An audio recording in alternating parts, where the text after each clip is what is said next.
Hello दोस्तों, कैसे हैं आप लोग। मैं हूं आपका दोस्त राजीव। स्वागत है मेरे यूट्यूब चैनल पर जिसका नाम है ऑनलाइन लॉजिकल ज्ञान। मेरा आज का वीडियो आधारित है नियोलिथिक एज पर, जिसको हिंदी में कहते हैं नवपाषाण काल। आगे बढ़ने से पहले मैं ये चाहता हूं कि आप थोड़ा बहुत पीछे का कुछ रिवीजन कर लें, जैसे पैलियोलिथिक एज या पुरापाषाण काल या मेसोलिथिक एज या मध्यपाषाण काल। इसका मैं थोड़ा थोड़ा आपको ब्यौरा दूंगा और ये रिवीजन बहुत ही ज़रूरी है, क्योंकि आगे बढ़ने के लिए पीछे का थोड़ा बहुत जानना बहुत ज़रूरी है। तो आपको अगर यह वीडियो पूरा देखना है तो इस वीडियो का लिंक मैंने अपने डिस्क्रिप्शन बॉक्स में दे रखा है, आप वहां से देख सकते हैं। हम पहले पुरापाषाण काल को थोड़ा रिवाइज़ करेंगे और रिवीजन बहुत ज़रूरी है। मैं आपको यह सलाह देना चाहूँगा कि अगर आगे आपको याद रखना, कोई भी चीज़ आपको आगे याद रखते रहना है या हमेशा के लिए याद रखना है, तो पीछे का थोड़ा बहुत रिवीजन करते रहना चाहिए। तो हम शुरू करते हैं पुरापाषाण काल का। इसमें आपने पढ़ा होगा, सबसे पहले आपने पढ़ा कि जो मनुष्य है वह धरती पर आया, पृथ्वी पर उसका जन्म हुआ। और पृथ्वी पर जन्म कैसे हुआ मैंने आपको बता रखा है। उसके बाद जब आया तो उसके खान पान रहन सहन, किस तरीके से वह रहता था, किस तरीके से वो व्यवहार करता था। जब वो धरती पर आया तो सबसे पहले उसने सीखा होगा शिकार करना ही सीखा होगा। शिकार करने के लिए उसने कुछ हथियार बनाए होंगे। वह हथियार मुख्यतः पत्थर की थे, ये आपको मैंने पिछले वीडियो में बता रखा है। उसके बाद इस पुरापाषाण काल में आग का आकस्मिक आविष्कार किया उसने। इस आविष्कार को करने में उसका कोई इंटेंशन यानी कोई इसकी इच्छा नहीं थी, बस वो आकस्मिक हो गया। इस काल में जो उसके हथियार थे वो पत्थर के थे, मैंने आपको बता ही दिया है। आग का आकस्मिक आविष्कार हुआ। और जब इस काल को हम आइस एज भी कहते हैं। इसको हम कहते हैं आइस एज या बर्फ युग। आइस एज इसलिए क्योंकि पृथ्वी का जब निर्माण हो रहा था, मतलब बिग बैंग के वजह से जब निर्माण हुआ, निर्माण का जो प्रोसेस है वो धीरे धीरे होते हुए, तो इस काल में सबसे ज़्यादा बर्फ़ था, चारों तरफ बर्फ़ ही बर्फ़ था, इसलिए इसको बर्फ युग भी कहा जाता है। ये भी मैंने आपको बताया है। हम अब इसको पूरा देखने के लिए आपको मेरे इस पे आधारित वीडियो को आपको देखना होगा। उसका लिंक मैं आपको डिस्क्रिप्शन बॉक्स में डाल दूंगा। अब हम थोड़ा सा रिवीजन कर लेते हैं मेसोलिथिक एज। इसका जो काल का जो शुरुआत हुआ 10,000 ईयर BC से 8,000 ईयर्स BC तक के बीच ही रहा। इसमें आपने देखा कि जब मनुष्य थोड़ा सा विकसित हुआ, उसने अपना दिमाग लगाना शुरू किया, तो इसी काल में उसने जो रहन सहन का तरीका था उसका थोड़ा बदल गया। रहन सहन का जो तरीका था उसका बदल गया। वह कहाँ वो शिफ्ट हो गया, वो गुफा में हो गया। उसके बाद फिर आपने देखा होगा कि शिकार करने के जो औजार थे वो और भी धारदार हो गए और साथ ही साथ छोटे भी हो गए। छोटा होना भी उसका एक उपलब्धि थी।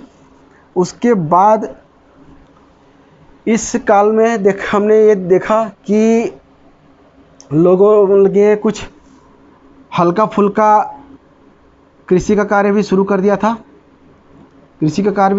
था। उसके बाद पशुपालन भी लगभग शुरू हो चुका था। सबसे पहले अपने इसमें पिछले वीडियो में बताया है, कुत्ता पहला वीडियो उन्होंने पाला। उसके बाद अन्य जीव पाले, जैसे घोड़ा हो गया, भेड़, बकरी, ये सब उन्होंने पाला। और इसके बाद इस काल में भी थोड़ी सी गर्मी बढ़ी, मौसम चेंज हुआ, तो लोगों ने क्या किया, माइग्रेट किया। वह उस समय का जो जमाना था उसने माइग्रेट किया, एक स्थान से दूसरे स्थान पर स्थानांतरित हो गया। स्थानांतरित अब मैंने आपको बता रखा है। और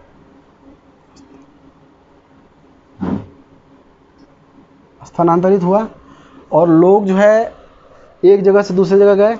जैसे अफ्रीका महाद्वीप से कुछ यूरोप महाद्वीप में गए, कुछ एशिया महाद्वीप में गए, कुछ यूरेशिया में गए। तो उस तरीके से मानव जो है स्थानांतरित हुआ।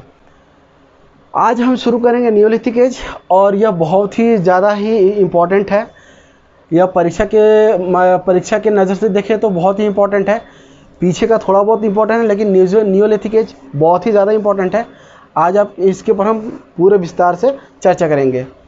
तो आइए शुरू करते हैं नियोलिथिक एज के ऊपर।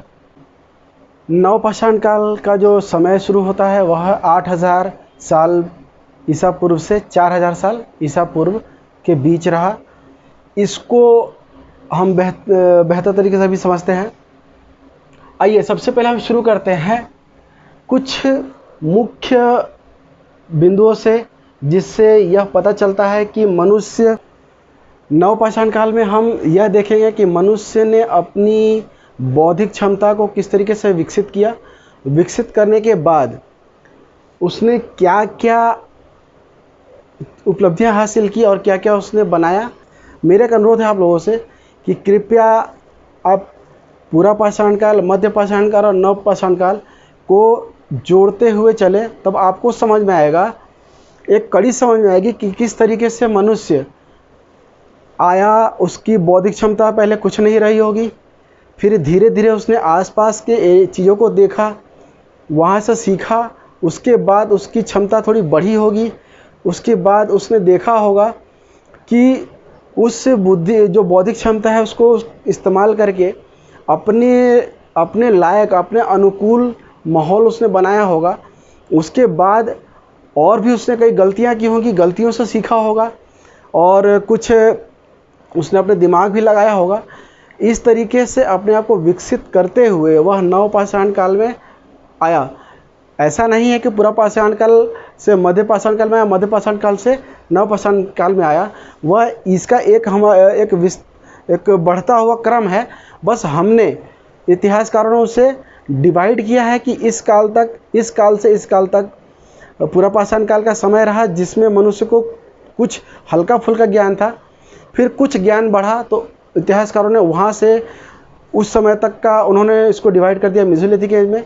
उसके बाद जब मनुष्य ने अपने आप को विकसित कर लिया, इसे पूर्ण विकसित तो नहीं कहेंगे, अभी भी कुछ कुछ कमियां थी, लेकिन फिर भी पिछले काल के मुकाबले इस काल में मनुष्य ने अपना दिमाग कुछ ज़्यादा ही तेज़ी से लगाया और कुछ ज़्यादा ही लगाया, तेज़ी से भी लगाया और अपनी क्षमता को बढ़ाया। इसके वजह से इतिहासकारों ने इस काल का नाम रखा है नवपाषाण काल। माफ़ करिएगा, नवपाषाण काल ही कह रहा हूँ मैं, मध्य पाषाण काल नहीं।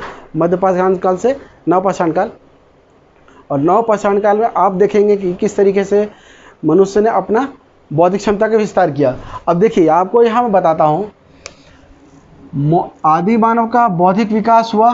बौद्धिक विकास मतलब वह सोचने समझने लगा। और सोचने समझने कैसे लगा, आपको एक कड़ी समझाता हूँ। जब पूरा पाषाण काल में आग का आविष्कार हुआ, वो भी आकस्मिक।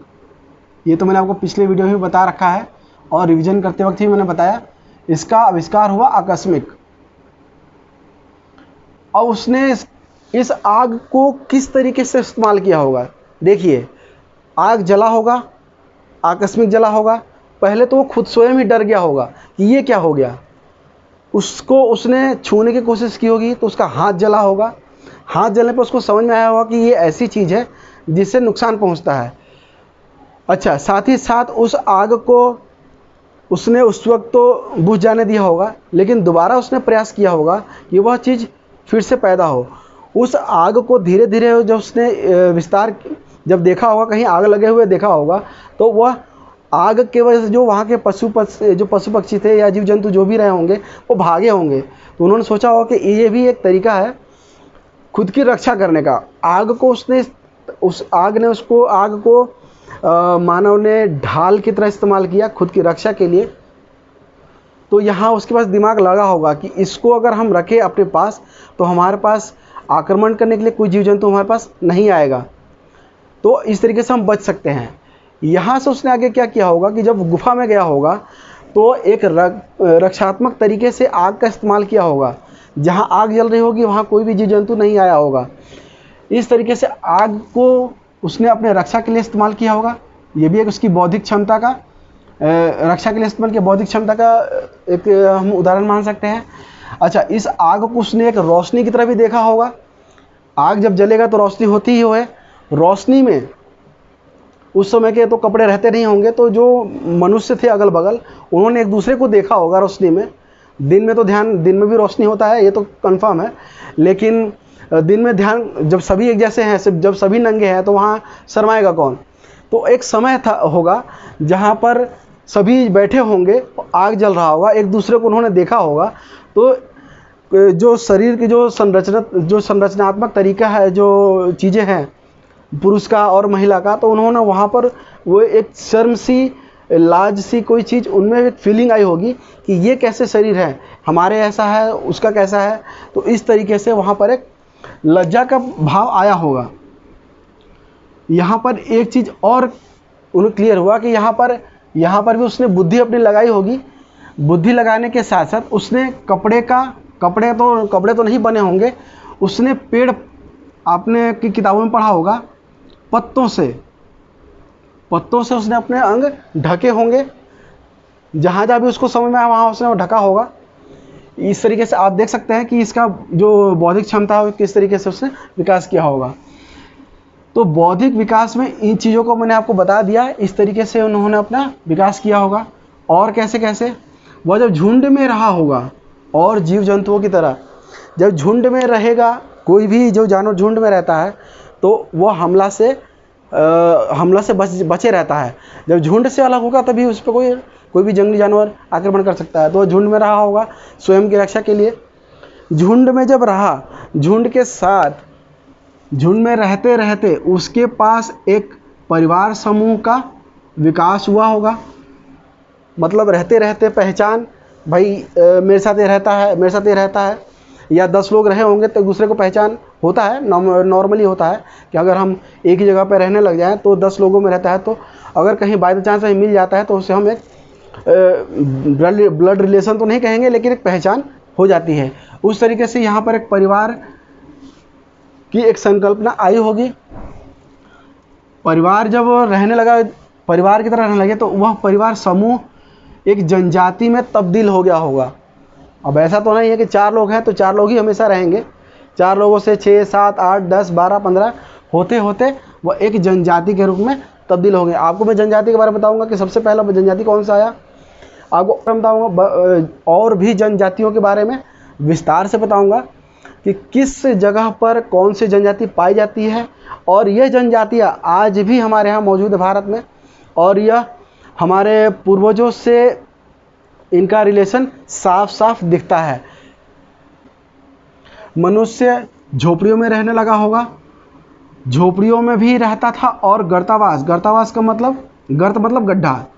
यह बुर्ज होम में हमें इसका एक प्रमाण मिला है कि गड्ढे को भी घरनुमा बना करके लोग रहते थे। उसके अवशेष वहाँ बुर्ज होम में मिला है। बुर्ज होम कहाँ है? कश्मीर में। तो ये जो गड्ढा है इसको गर्तावास कहते हैं, उसके अवशेष हमें मिले हैं। इसका मतलब मनुष्य झोपड़ियों, मतलब कहने का मतलब यह है कि एक उसने अपना जगह पर्टिकुलर बनाया होगा जहाँ पर वह रह सके अपने परिवार के साथ। उसका जो मुख्य पेशा था अभी भी शिकार था। लेकिन यहाँ पर एक चीज़ और जोड़ना चाहूँगा मैं कि मध्य पाषाण काल का जो अंत हो रहा था, इस मध्य पाषाण काल का अंत हो रहा था और इस नव पाषाण काल की शुरुआत हो रही थी। मध्य पाषाण काल में ही एग्रीकल्चर शुरू हो गया था, मतलब कृषि शुरू कर दिया था इस मानव ने। लेकिन पूरा उसका विकसित रूप हमें मिलेगा नव पाषाण काल में। ठीक, इस काल में पशुपालन को भी बृहद स्तर पर उसने शुरू किया। पशुपालन में कौन कौन से जीव लिए? कुत्ते को पालतू जानवर की तरह इस्तेमाल किया। उसके बाद भेड़, बकरी, घोड़ा, गाय, उसके बाद फिर दुधारू और जो पशु हैं जिनसे उससे लाभ होता था, उन पशुओं को उसने पशुपालन में शामिल किया। अब जब कृषि करने लगा, जब कृषि मतलब कृषि कैसे करेगा, वहाँ जो जंगल थे, जंगल की उसने कटाई की होगी। कटाई जाहिर सी बात है उसने हथियारों से किया होगा। जंगल की सफाई की, और जितने क्षेत्र में वह कुछ उपजा सकता था, मतलब जितना उसकी क्षमता थी उतना उसने साफ किया और वहाँ पर उसने कृषि कार्य स्टार्ट किया। तो उस कृषि के वजह से उसका जो आवास था वह स्थिर होने लगा। स्थिर मतलब एक ही जगह पर रह करके वह कृषि भी करने लगा, पशुपालन भी करने लगा।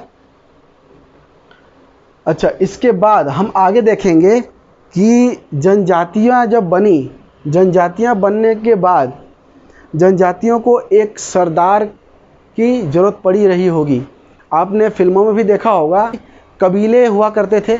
कबीले फिल्म में आपने देखा होगा, कबीले का एक सरदार होता होगा। वह सरदार काफ़ी बूढ़ा होता होगा, उसका जो नेतृत्व ख़त्म होने के कगार पर होगा और वह उस जनजाति को आगे बढ़ाने के लिए, उसके विकास के लिए, उस पर कोई आँच ना आए, उससे बचाने के लिए उस एक सरदार की ज़रूरत रही होगी, एक मुखिया की ज़रूरत रही होगी। तो अपने रहते भर में ही नए मुखिया की चयन होता था। और चयन का तरीका क्या था, उनमें एक कंपटीशन होता था। कंपटीशन आपने देखा होगा, फिल्मों में देखा होगा कि कहीं भेड़ बकरी इसने फेंका हुआ है, उसको जो पहले उठा के ले आएगा, घोड़े पर रेस होती थी, जो उठा के लाया होगा वह उसका मुखिया बनेगा। उसकी और भी परीक्षण के तरीके थे, उसकी दिमाग की जो बौद्धिक क्षमता कितनी है, उसका शारीरिक बल कितना है, वह किस तरीके से केसेस को हैंडल करता होगा, वह लोगों को किस तरीके से समझाता होगा, वह परिवार को किस तरह से संभालता होगा, और नए जो चीज़ें उसके पास नहीं है उन चीज़ों को वो किस तरीके से व्यवस्था करता होगा, कहाँ से व्यवस्था करता होगा, उसमें कितनी ईमानदारी है। तो इन सब चीज़ों, सभी लेवल्स को चेक करने के बाद ही जनजाति का मुखिया चुना जाता था। और वह जो सरदार होता था वह ज्येष्ठ और बलशाली पुरुष ही को ही चुना जाता था। यहाँ सरदार भी कह सकते हैं और मुखिया भी कह सकते हैं। यह मुखिया ही जनजाति को रास्ता दिखाता था, गलत सही का भेद बताता था। मुझे लगता है कि आपको मैंने थोड़ा सा कोई क्लू दे दिया है जिसे आप आगे समझ सकते हैं कि सरदार बना होगा, सरदार से किस तरीके से राजा बना, राजा से फिर आगे किस तरीके से वह बड़े साम्राज्य का राजा बना, सम्राट बना। तो यहाँ से हम अब इसका क्लू ले सकते हैं। आगे हम देखते हैं, कृषि में उसे बीजों की पहचान हो गई, उसे बीज बोना भी आने लगा और फिर उसकी कटाई, छटाई और भंडारण मतलब इकट्ठा, भविष्य के लिए वो भंडारण करने लगा। हमने कृषि तक देखा कि मनुष्य ने कृषि को एक पेशे के रूप में कैसे विकसित किया। जो बहुत इम्पोर्टेंट थी गेहूँ इम्पोर्टेंट बहुत ज़्यादा था, चावल, जौ, रागी, ज्वार बाजरा, काला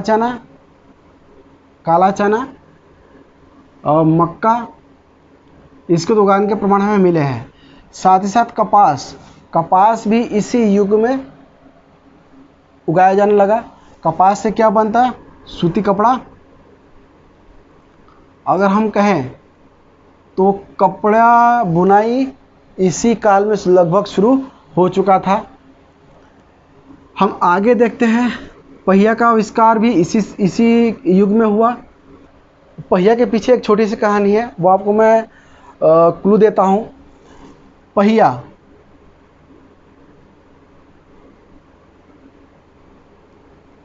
पहिया का जो शेप है वह गोल होता है, क्योंकि गोल नहीं होगा तो घूमेगा नहीं। तो इस हमारे जो मानव है उसके दिमाग में ये आइडिया कैसे आया होगा।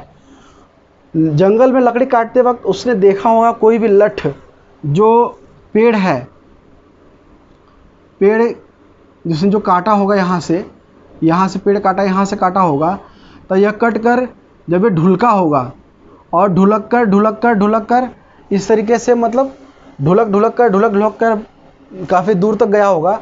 तो उसके दिमाग में आइडिया आया होगा कि अगर क्यों ना इसको हम इस्तेमाल करें, कोई चीज़ उठा कर ले जाने में या उसको आसानी करने के लिए, एक जगह से दूसरे स्थान पर जाने के लिए सुविधा तो चाहिए।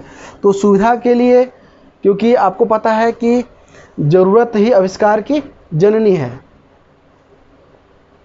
तो उसने आविष्कार किया पहिया का।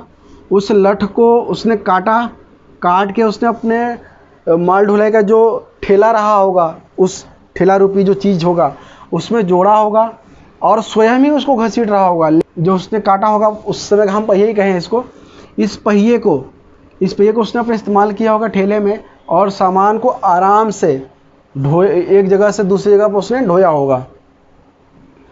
इसी पहिए की वजह से माल ढुलाई, जो मैं बता ही रहा था, जो माल ढुलाई है, मतलब माल ढुलाई वहाँ का मतलब ये नहीं कि वो व्यापार करता रहा होगा। यह माल से ढुलाई का मतलब ये है कि किसी भी चीज़ को वह शिकार कर रहा है तो हिरन ही है। पहले वो पीठ पे लाद के लेके जा रहा होगा, या 2-4 लोग मिल करके लकड़ी में बांध करके लेके जा रहे होंगे। ये आपने फिल्मों में भी देखा होगा, और अभी आपने कई जनजाति वाली फिल्मों में देखा होगा कि अभी भी जनजाति के जो लोग हैं वो बाँस ले लेते थे, और जानवर को जिन्होंने जिस जानवर का उन्होंने शिकार किया है उसको बांध करके वो ढो करके ले जाते थे। कठिन कार्य रहता होगा, उस कार्य को आसान करने के लिए उसने उस ठेले रूपी चीज़ पर उसने उसको रख करके ढुलाई किया होगा। अच्छा, इस पहिए की वजह से चाक का आविष्कार किया उसने। चाक आप समझते होंगे, चाक पर जो कुम्हार है चाक पर ही अपने घड़े बनाता है या मिट्टी के कोई और भी बर्तन बनाता है, तो वह चाक की जो संकल्पना है वो इसी पहिए की वजह से आई होगी। उसने मिट्टी के बर्तन बनाए होंगे, और इसके हमें प्रमाण मिले हैं। उस मिट्टी के बर्तन पर उसने चित्रकारी भी किया है और रंग का भी इस्तेमाल किया है, इसका भी हमें प्रमाण मिला है। हम आगे बढ़ते हैं। जब हम जनजाति की बात कर रहे थे तो जनजाति कैसे बना, मैंने आपको पीछे कुछ देर पहले समझाया है कि झुंड से परिवार का बना होगा, परिवार से एक जनजाति का समूह बना होगा, उसी जनजाति का उसकी एक अपनी संस्कृति रही होगी। संस्कृति का मतलब है उन समूह में जो रहने जो लोग हैं उनके रहन सहन, बोलचाल, जो पहनावा है लगभग कॉमन हो, उसे हम संस्कृति कहते हैं। तो संस्कृति का विकास हुआ यहीं पर ही, और उन्होंने जो कर्मकांड थोड़े बहुत अपने बनाए होंगे, उन कुछ चीज़ें उन्होंने नई नई ईजाद की होंगी परंपरा के तौर पर, तो यहाँ पर इसकी भी संकल्पना शुरू हुई। यह थोड़ा बहुत संगीत और भाषा का भी इन्होंने ज्ञान अर्जित कर लिया था। हम आगे बढ़ते हैं पूजा पद्धति, और इस काल में जो जनजातियाँ पाई जाती थी उनकी कुछ पूजा पद्धति थी। पूजा पद्धति कैसे रही होगी, यहाँ आप देखिए। सबसे पहले हमने किताबों में पढ़ा है और इसका प्रमाण भी मिला है कि वह जल, सूर्य, आकाश और पृथ्वी, इन चीज़ों की ही पूजा करते थे। आखिर हमारे मानव को यह पूजा का जो आइडिया हो कैसे आया होगा? जल का उसने किस तरीके से पूजा के लिए इस्तेमाल किया होगा? वह जब बाढ़ आई होगी, जब बर्फ़ पिघलेंगे, नदियों का जो लेवल बढ़ेगा, तो जाहिर सी बात है कि जब बाढ़ की जो स्थिति है वो उत्पन्न होगी। तो बाढ़ से बचने के लिए उसने देखा होगा कि बाढ़ से बचने के लिए, बाढ़ आखिर किस चीज़ की आएगी? पानी से ही आएगी। तो उसने पानी को पूजना शुरू किया होगा। मतलब उसने दिमाग में यह आया होगा कि यह इतना उथल पुथल क्यों हो रहा है। जबकि हम ज्योग्राफी में पढ़ेंगे इस बारे में कि जो जल है, जल से संबंधित जो चीज़ें हैं जैसे ज्वार भाटा, भूकंप, आखिर जल है, जल स्तर में वृद्धि क्यों होती है, जल जो बाढ़ क्यों आते हैं, और उस जल की वजह से भूस्खलन क्यों होता है, या जो जल है वह रास्ता अपना कैसे मोड़ती है, और जो जल का जो बहाव है कितनी तेज़ी से क्यों होता है। ये सब चीज़ हम जो भूगोल में पढ़ेंगे। लेकिन यहाँ पर हम सिर्फ बात कर रहे हैं उस समय के मानव के डर की। यह जो पूजा पद्धति है वह डर के वजह से ही आया होगा। डर को काबू करने के लिए या डर से थोड़ा बहुत खुद को सांत्वना देने के लिए उसने ये चीज़ें शुरू की होंगी। जल उसने बाढ़ की वजह से, या और भी जो जल की वजह से जो उससे कठिनाइयाँ हुई होंगी, जो समस्याएं होगी, उसने इस तरीके से खुद उसको शांत करने की कोशिश की होगी। उसके दिमाग में आइडिया आया होगा। सूरज को इसलिए क्योंकि वो सूरज हर मौसम का उसे जो इनाम है देता होगा। हर मौसम का इनाम मतलब गर्मी, बरसात और ठंड। इसकी वजह से सूर्य की उसने पूजा पद्धति स्टार्ट किया होगा। उसने आकाश वो देख ही रहा है क्योंकि आकाश के तले रहता था, तो उसके दिमाग में आया होगा कि सभी चीज़ें तो ऊपर हैं, इसका मतलब कि हमारे ऊपर भी कोई ऐसी शक्ति है जिसके वजह से ये सब कुछ संभव हो रहा है। क्योंकि सूर्य भी आकाश में है, जल तो आकाश में नहीं हो सकता, लेकिन आकाश से ही बरस के नीचे आ रहा है। तो यह एक इम्पॉर्टेंट चीज़ हो गई आकाश। अब आगे इसको आप देखेंगे कि आकाश को आखिर किस तरीके से, वहाँ पर जब आर्य आए तो आर्यों ने आकाश को इंद्र से जोड़ दिया, कि इंद्र की संकल्पना आप आगे पढ़ेंगे, आपको मैं बताऊंगा जब वैदिक सभ्यता पढ़ेंगे। लेकिन यहाँ पर हम फिलहाल इतना ही समझे आकाश है कि उनके लिए एक इम्पॉर्टेंट देवता हम कहें उस टाइम का बन गया। पृथ्वी क्योंकि हर चीज़ वो उपजाता था, वह खाने पीने की चीज़ से लेकर रहने तक का, उसकी लगभग सारी ज़रूरत की चीज़ें उसको धरती पे ही मिलती थी। तो धरती भी उसकी एक इम्पॉर्टेंट चीज़ बन गई। जो इस धरती पूजन का जो प्रमाण है हमारे यहाँ इस काल में भी इसके को आपको मिलेगा। इसका मैं आगे आपको बताऊंगा वैदिक सभ्यता में। लेकिन फ़िलहाल यहाँ तक आपको मुझे लगता है कि आप समझ में आ गया होगा कि इन्हीं चीज़ों की उसने पूजा क्यों करनी शुरू की होगी।